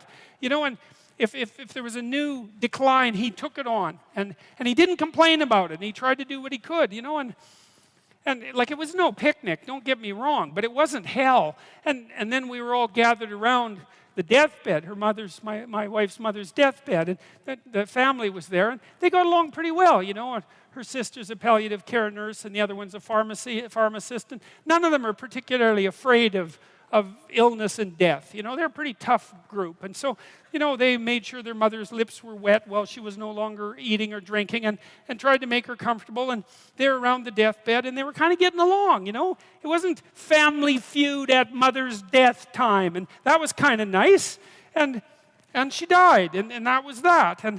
But it wasn't just that, because the fact that the family had coped with it well and nobly and honorably, I would say, brought them together. They were closer afterwards than they were before. And they all had more respect for their father. And then in the old folks' home, he met another woman who had a husband there who had Alzheimer's, and they got to know each other, you know, and he died after a while, and she died after a while, and then a few months later they started going out, and then eventually they had a relationship, and now they live together, and so he gained something. Like, it wasn't that he replaced what he lost, you know what I mean? Because he still has pictures of his wife up in his house, and she was the love of his life, and that's not going away, but, you know, his family respected him more, and everybody pulled together more, and it wasn't hell at the deathbed, it was just tragedy, and the family pulled together more. And that was a good example of how you can extract at least a certain amount of light out of what's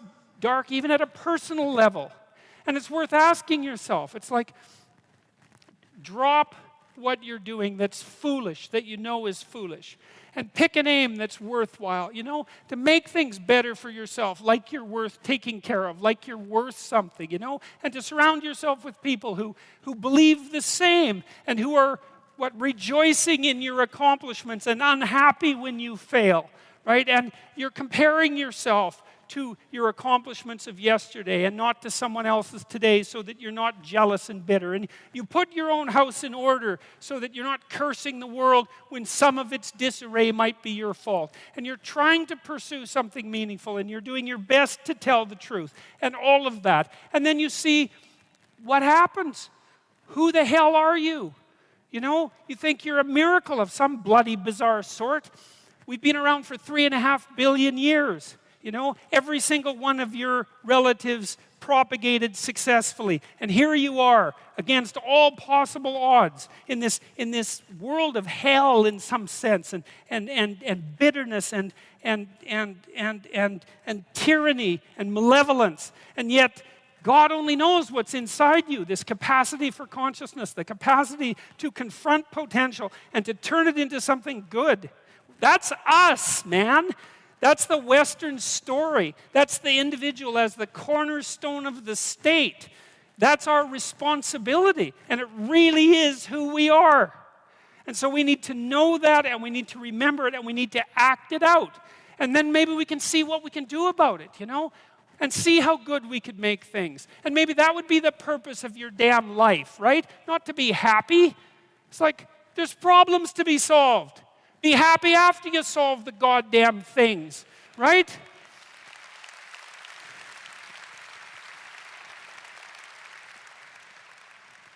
So I learned, because I looked at dark things, that I learned that the light was more powerful than the darkness as far as I was concerned, and that people were capable, each of us, of remarkable things, and that we need to know that that's what we are. We're this consciousness that confronts potential with all its catastrophe.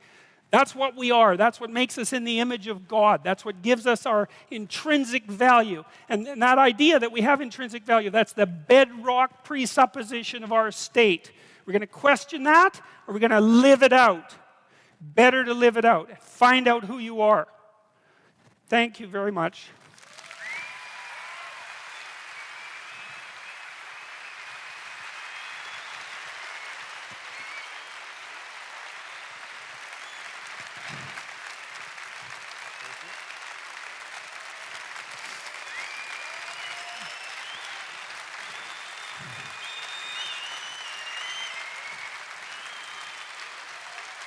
All right, so now we're going to try to plow through as many questions as we can, all right? Okay, I'll try to be here we go. brief. I thought this was the most important one that I saw. It got 73 upvotes, which was the most tonight. Do you think Joe Rogan is as deep and sophisticated as he seems, or is he just a stoner?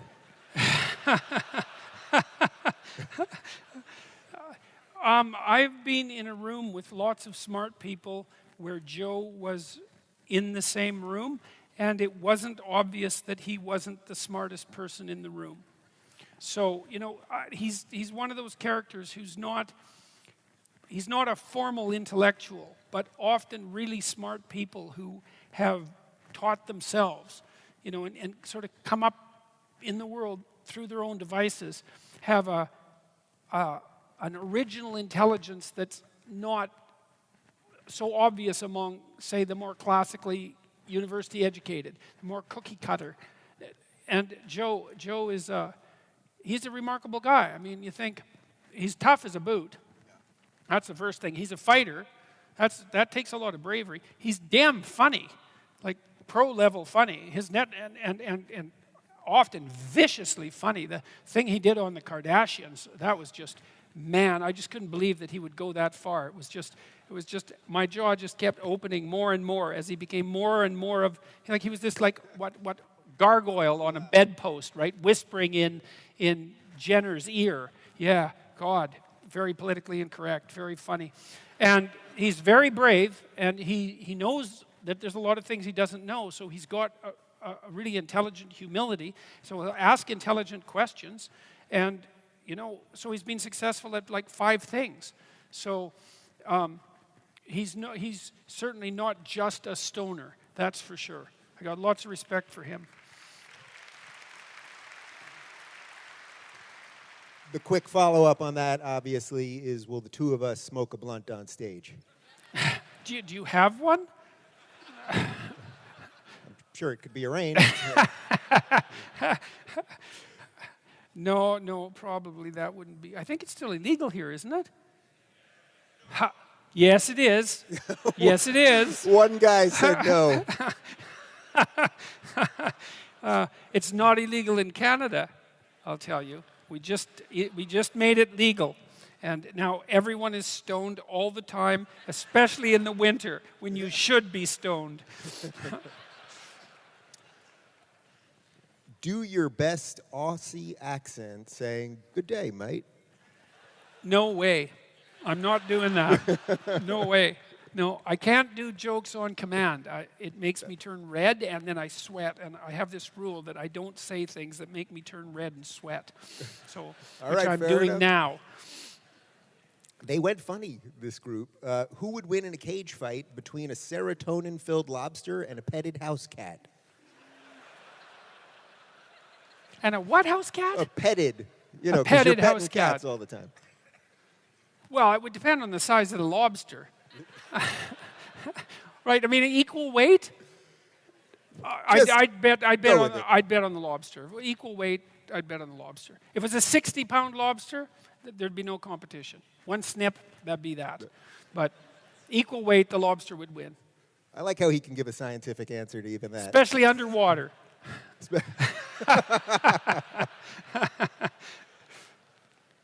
This is a good one. What does the B in Jordan B. Peterson stand for? It stands for Barent. And it's a Norwegian name. And it means bear.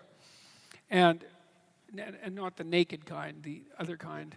And it was my great-grandfather's name. And he built a boat and sailed it from Norway to New York with like 14 other people. Yeah, so, and he was quite the cool character. He was a blacksmith and a bit of a mechanical engineer. He built farm equipment for his farm in Saskatchewan. He homesteaded there. They built a log cabin. They cleared the land. It was tough work, tough life, and he raised my father mostly. My father admired him greatly. He died when I was fairly young, but I remember him, and so that's where the Barent comes from.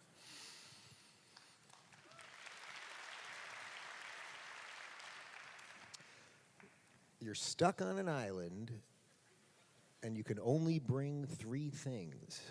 What are they?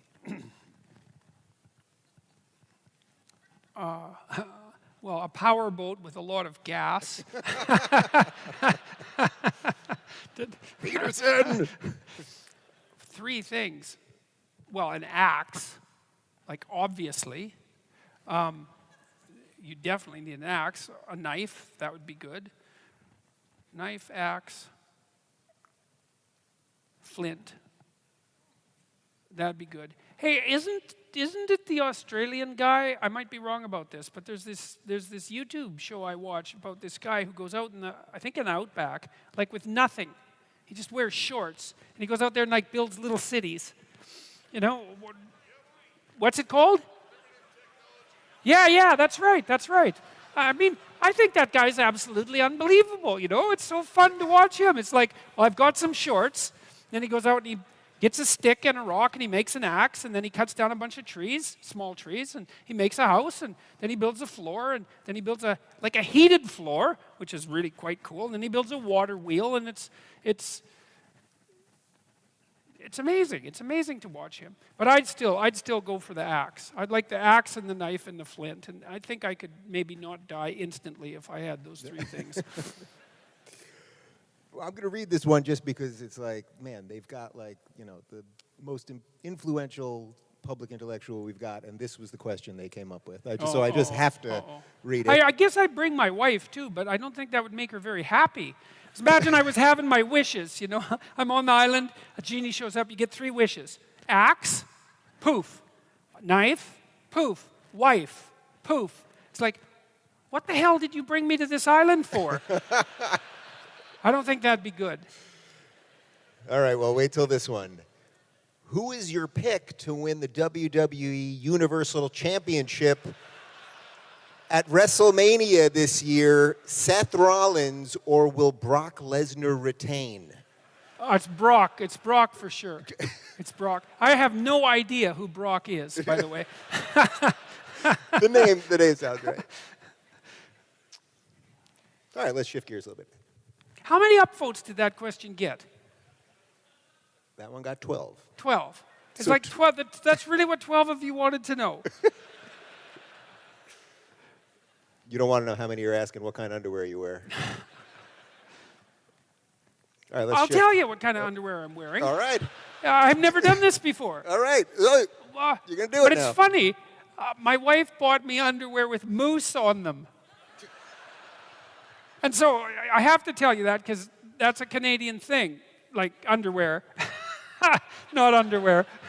Like underwear with moose. And so I just couldn't believe she bought me these. And they're actually quite nice, which I also can't believe because I don't understand how red underwear covered with moose can also be nice. But as far as underwear go, they beat the hell out of tighty-whities. Says the guy wearing a blue tie with lobsters on it. Hey, well, I keep getting these as gifts, man. You can't believe how much lobster-themed clothing there is.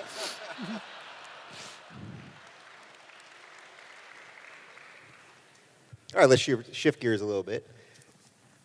Has the sudden rise to fame overinflated your ego? And if so, how do you regulate it? Oh, I'm married.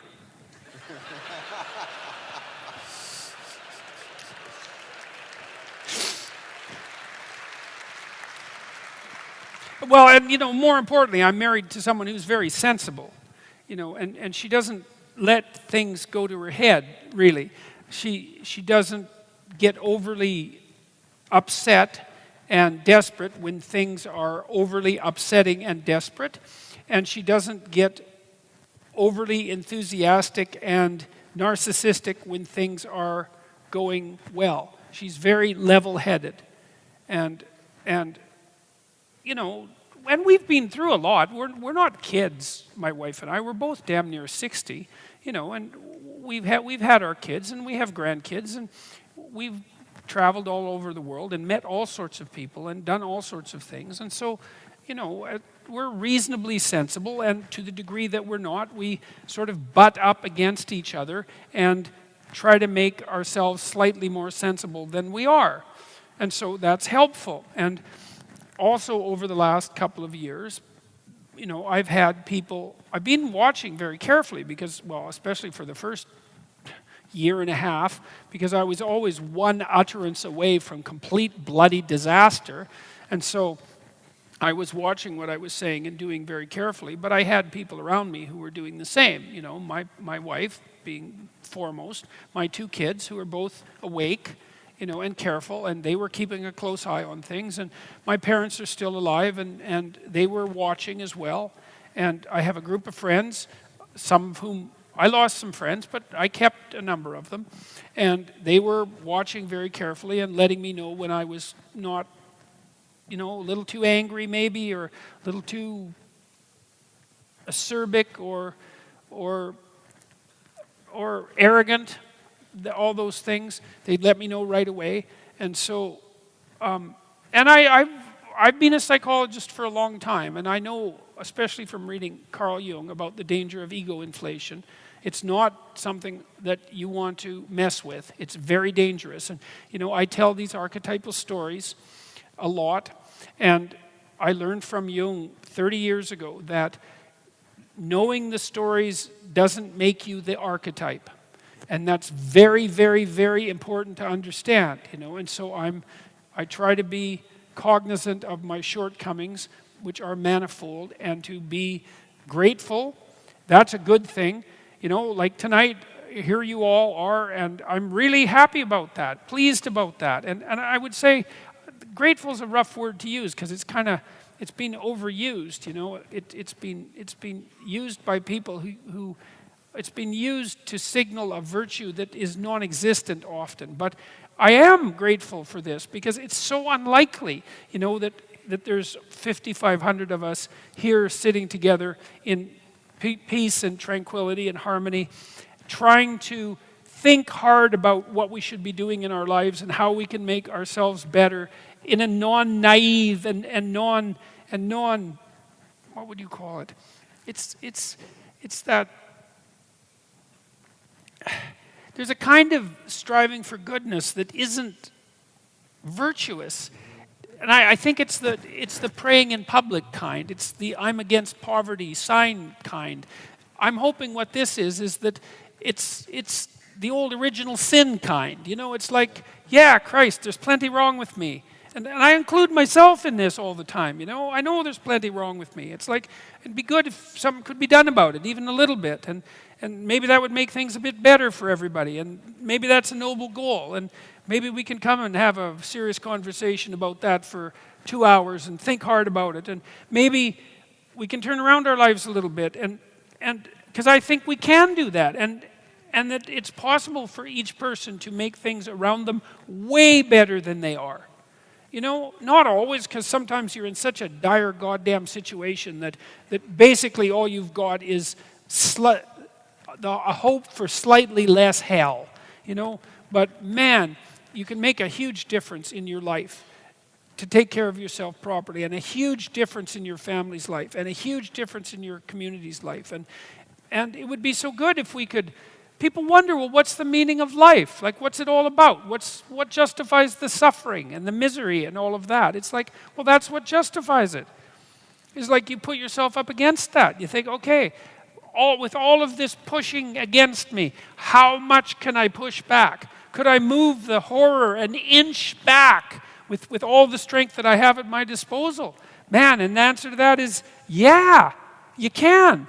It makes you better with regards to yourself, but it also makes the world a better place. And so, you know, more of that. And you don't want to be narcissistic or egotistic about that, because it just gets in the way, you know. And one of the things I learned from Solzhenitsyn, this was unbelievably useful, man. This is a pronoun thing.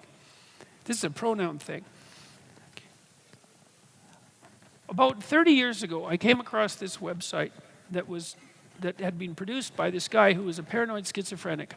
And he was an aerospace engineer in England, and he was no fool.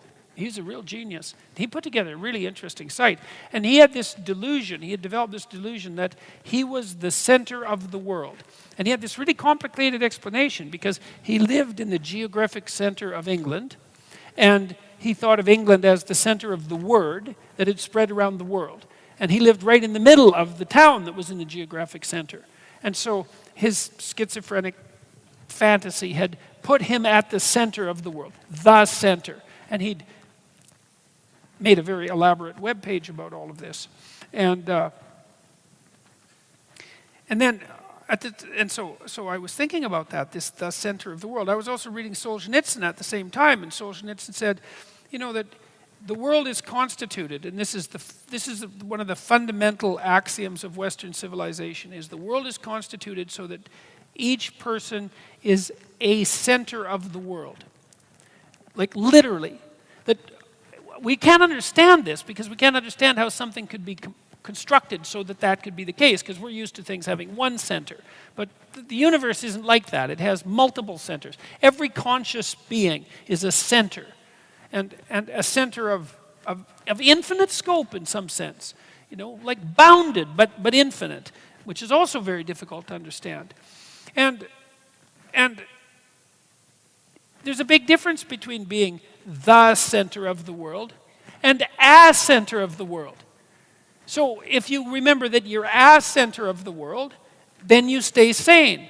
But as soon as you start thinking that you're the center of the world, well then, you know, you're just done. And it's not going to be helpful. And like, even if you are doing the best you can, you know, you invite everyone else along. It's like, I'm doing the best I can, but there's way more work to do, man. And everybody needs to participate. And everybody's participation, that's the other thing that's so weird about it. Everybody's participation is vital. There isn't anybody that, it isn't okay for anyone not to be in the game. You know, and I don't understand that exactly as well, but that also has something to do with our being made in the image of God, and the central value and divinity of our consciousness, the consciousness that gives rise to being itself. These are truths, you know. These are truths. It's consciousness that gives rise to being from possibility. And that's us. That's what we do. And we decide, is it going to be better or is it going to be worse? And if it's better, well, that's on you, man, because you made it a little better. And if it's worse, that's on you too. And that's your destiny every day. And that's what gives you your intrinsic value and the meaning of your life, the significance of your life, and the effect of you on the structure of reality itself. That's all you. And it's a miracle.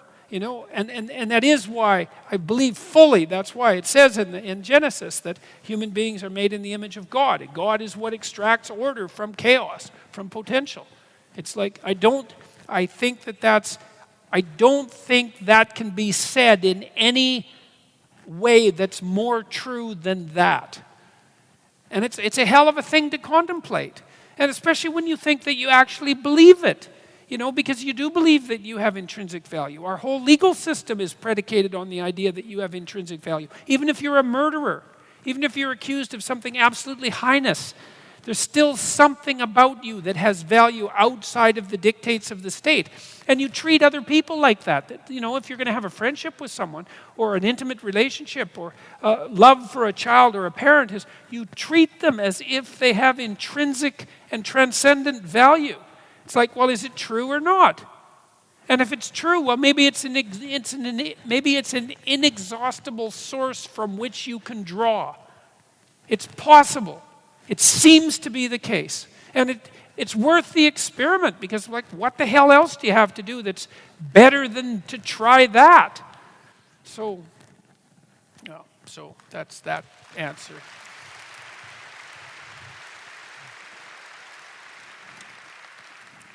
Well, here's a segue. Will you run for Prime Minister of Australia? People ask me that in different places. I've talked to lots of politicians, and I'm talking to more of them all the time. And I'm not interested in politics so much. I don't think I have the temperament for it, to tell you the truth, because I don't think I could take the... I don't really think I could take the, what is it, it's sort of the vicious boxing. You know, like, I have a reputation, I guess, of enjoying conflict, but I don't enjoy conflict at all. It really bothers me, actually. But I don't shy away from it either, and that's because I know that sometimes, and this is what I've learned from being a clinical psychologist in part, a serious clinical psychologist, is like, if I walk into a room and there's trouble, I'm not going to pretend that the trouble isn't there. I won't do that. I'll point it out. And so that kind of makes me annoying often. But I can't stand it if I can see it and everyone's pretending. You know, there's an elephant under the carpet and everyone is shifting in their chairs as the elephant moves, and they're all smiling away stupidly as if everything's okay. It's like, I'm not doing that. I'm going to point it out. And I don't like that, because if it's usually not an elephant either. It's usually some god-awful monster, and it's been there for a long time, and no one wants to admit to its existence. And so that makes for difficult conversations. But I don't enjoy them. But I know perfectly well that things that you hide grow. And I enjoy that a hell of a lot less. And so, anyways, I'm not interested in politics, I don't believe, because I don't think I have the temperament for it. But I am interested in aims. And I am interested in trying to figure out what we should be aiming at, because we need a new story. You know, like, we're all bloody petrified in one way or another and cynical about the possibility of multiple apocalypses because one isn't enough. And we don't have a counter story. It's like, okay, well, here's a bunch of ways that things could go to hell in a handbasket. It's like, well, what could we build instead? You know, who knows what we could do? We could irrigate all the world's deserts. You know, that might be a good thing to do. I mean, maybe we want some desert. We could keep some desert, but we could irrigate the damn deserts if we could get if we could become sophisticated enough with regards to our technological use of energy. It's not like we're going to run out of energy. It's like the universe is made out of energy and matter. We're not going to run out of it. You know, I mean, and we could make sure everybody had a high-quality education, and that child mortality was cut to almost nothing, and that we were taking full advantage of everyone's talents to the best of our ability. And, like, I'm interested in establishing these aims. And I'm working on that with all sorts of people in Canada and the United States, and to some degree in Australia and in other countries, trying to understand, well, we need a noble aim, for Christ's sake. What the hell? We've got all this technological power, and it's multiplying like mad. And all this wealth, it's like, what could we make the world into? Let's find out. What the hell? You know, we've got to stake our lives on something, and it's better than politics. That it's a better role for me. All right, so we got time for one more. What does a great day for Jordan Peterson look like? Well, there's a couple of kinds of great days, I would say. It's a great day if I have a chance to spend it with my wife and my kids. That's generally a great day. I get along very well with my kids, and I get along as well as anybody would want to with my wife. And so, well, and I say that specifically because, you know, if you're fortunate in your partner, you have someone to contend with, not someone that you just always get along with. You have someone that you're contending with. There's a story in the Abrahamic stories where it's Jacob becomes Israel, I believe. I'm hoping that's right. He's kind of a trickster, and he causes all sorts of trouble. And at one point, when he's going back to reconcile himself with his estranged brother, he sends his family across the river and is laying on the banks alone, and an angel comes to wrestle with him. It's actually God, and they wrestle all night. And weirdly enough, Jacob wins, and God dislocates his hip because he's God. You know, he's not going to let you just walk away. So he dislocates his hip, and then he renames him Israel. And Israel means he who struggles with God. And that's something really worth knowing, man. You know, because what that means is that at the basis of our most profound stories is the notion that the founder of the holy state is the person who wrestles with God. And that doesn't mean believe in God, you know. That isn't what it means. It means contends. It's like this reality that confronts us is a rough and harsh place, right? It's not for the weak of heart. It's not for the faint of heart.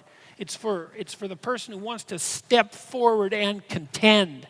And it turns out that if you're that person, you wrestle with God, which means that you try to defeat it. There's an attempt to attain victory, even over God, of all the strange things. And that's what makes you part of the holy state. It's like it's an unbelievable idea. And I think it's so realistic that you want something to contend with. You know, and if you have a good marriage, and maybe if you have good friendships for that matter, you have someone to contend with. And in my wife, I have someone to contend with. And it's the case with my children as well, not to the same degree, because they're my children. But it's a good day when I have a chance to spend it with them. And then this is a good day, you know, which is why we keep doing this. You know, like, I think all the days we've done this have been good, don't you think? Yeah, it's been unbelievable, man. I mean, and I do mean literally unbelievable. Every night you think, wow, really, this is going to happen again? We're gonna like bring 3,000 people together, and this is what we're going to talk about, and it's going to be serious, and we're going to like aim high and think critically and have a genuine discussion, and everyone's going to be like locked onto that. That's amazing. And so, yeah, these are good days, which is why we keep doing them. And so those are two kinds of good days. And I'm fortunate to have them with a fair degree of regularity. So.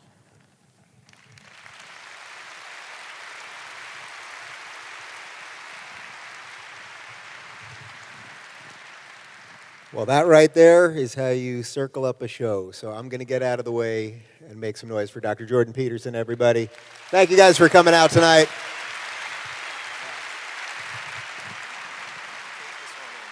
Thanks, Dave.